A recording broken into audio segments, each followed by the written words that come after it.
ప్రభుత్వం నిర్లక్ష్యంగా వ్యవహరిస్తూ ప్రజల్ని ఇబ్బంది పెడుతోందని మాజీ సీఎం జగన్ ఆరోపించారు.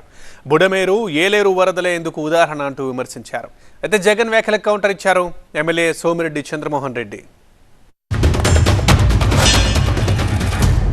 సాక్షాత్తు గతంలో మనం ఏదైతే చూసామో విజయవాడ ఏ మాదిరిగా అయితే అతలాకుతలమైందో అదే రకమైన మోడస్ ఆపరాండా, అదే రకమైన నిర్లక్ష్యం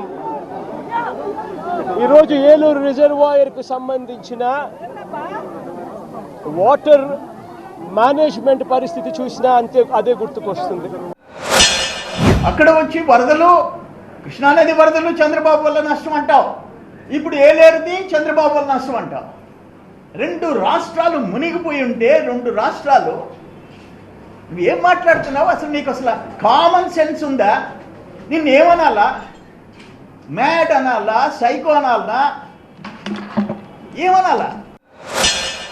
ఒకవైపున ఏలేరు రిజర్వాయర్కి సంబంధించి ఫ్లడ్ కుషన్ మేనేజ్మెంట్లో పూర్తిగా విఫలమై కావాలని ఒక మ్యాన్ మేడ్ ఫ్లడ్ క్రియేట్ చేసి రైతులందరినీ కూడా ఇబ్బంది పాలు చేసి ప్రజలందరినీ ఒకవైపున ఇబ్బంది పాలు చేసి ఇంకా వేలెత్తి చూపిస్తాడు జగన్ మీద.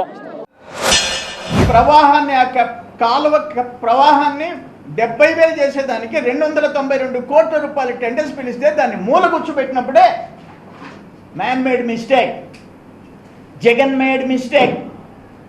జగన్మోహన్ రెడ్డి కొంపలు ముంచావు నువ్వు. నేను అడుగుతా ఉన్న చంద్రబాబు నాయుడు గారు ప్రభుత్వం వచ్చి దాదాపు 4 నెలలు అయిపోయింది. ఇప్పటికైనా కూడా చంద్రబాబు నాయుడు గారి హయాంలో ఏదన్నా జరుగు, ఎక్కడన్నా జరుగు, ఏమన్నా జరుగు, దానికి కారణం జగన్ అంటాడు. ఎక్కడేమన్నా జరుగు, కారణం జగన్.